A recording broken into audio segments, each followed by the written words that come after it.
പകുതിവില തട്ടിപ്പ് കേസ് മുങ്ങിപ്പോകുമെന്ന ആശങ്കയിലാണ് പരാതിക്കാർ. ക്രൈംബ്രാഞ്ച് അന്വേഷണം ഉന്നതരിലേക്ക് എത്തിയാലേ നഷ്ടമായ പണം തിരികെ ലഭിക്കൂ എന്ന് തട്ടിപ്പിന് ഇരയായവർ പറയുന്നു. സംസ്ഥാനത്തൊട്ടാകെ തട്ടിപ്പിന് ഇരയായവരെ ഒന്നിച്ചുകൂട്ടി സമരമുഖത്തേക്ക് കടക്കാനും ഇടുക്കി തൊടുപുഴയിൽ ചേർന്ന പ്രതിഷേധ കൂട്ടായ്മയിൽ ധാരണയായി. പകുതിവില തട്ടിപ്പിനിരയായ 350-ൽ പരം ആളുകളാണ് തൊടുപുഴയിൽ ഒത്തുകൂടിയത്. അന്വേഷണം പുരോഗമിക്കുകയാണെങ്കിലും നഷ്ടപ്പെട്ട പണം തിരികെ ലഭിക്കുമെന്ന ഉറപ്പ് വേണമെന്ന് ഒത്തുകൂടിയവർ പറയുന്നു. സ്വർണം പണയം വെച്ചും ചിട്ടി കൂടിയുമൊക്കെ കണ്ടെത്തിയ പണമാണ് നഷ്ടപ്പെട്ടത്.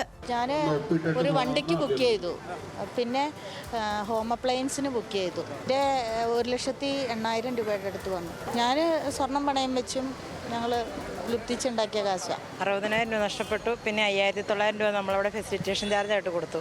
ഒന്നും തിരിച്ചു കിട്ടിയിട്ടില്ല. നമ്മുടെ അടുത്തുള്ള ഒരാളെ കൊണ്ടാണ് കൊടുപ്പിച്ചത്. അടുത്തുനിന്ന് അറിയുന്ന ഒരാളെ കൊണ്ട് 60. പിന്നെ അതിൻ്റെ മറ്റേ ഫെസിലിറ്റേഷൻ ചാർജ് ആയിട്ട് 5,900 ഉണ്ട്. കോടതി മേൽനോട്ടത്തിലുള്ള അന്വേഷണം വേണമെന്നാണ് ഇവരുടെ ആവശ്യം.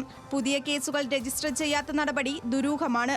തട്ടിപ്പിന് ഇരയായവരെ ഒന്നിച്ചുകൂട്ടി പ്രത്യക്ഷ സമരത്തിന് തയ്യാറെടുക്കുകയാണ് ഇവർ. പോലീസിന്റെ അന്വേഷണം, പോലീസ് സ്റ്റേഷനിൽ നിരവധിയായ പരാതികൾ എല്ലാവരും കൊടുത്തിട്ടുണ്ട്. പക്ഷേ ഒരു പരാതിയിൽ പോലും FIR ഇട്ട് കേസെടുക്കുവാൻ വേണ്ടി പോലീസ് തയ്യാറാകുന്നില്ല. അപ്പോൾ സ്റ്റേഷനിൽ അന്വേഷിച്ചപ്പോൾ അറിയാൻ കഴിഞ്ഞത് മുകൾ തലത്തിൽ നിന്ന് അല്ലെങ്കിൽ ഗവൺമെൻറ് തലത്തിൽ നിന്ന് നിർദ്ദേശം വന്നിട്ടുണ്ട്. ഇത് FIR ഇട്ട് ഇൻഡിപെൻഡൻ്റ് ആയിട്ട് കേസുകൾ അല്ലെങ്കിൽ വ്യക്തിഗതമായ കേസുകൾ എടുക്കേണ്ട, മൊത്തത്തിൽ ഒരു പരാതിയോ 2 പരാതിയോ FIR രജിസ്റ്റർ ചെയ്തുകൊണ്ട് കേസെടുത്താൽ മതി നിർദ്ദേശം കിട്ടിയിട്ടുണ്ട് എന്നാണ് അറിഞ്ഞത്. തൊടുപുഴ, ഇളംദേശം എന്നിവിടങ്ങളിൽ നിന്നു മാത്രം 5,000-ൽ പേർ തട്ടിപ്പിനിരയായി. എന്നാൽ പരാതി നൽകിയത് 1,200 പേർ മാത്രമാണ്.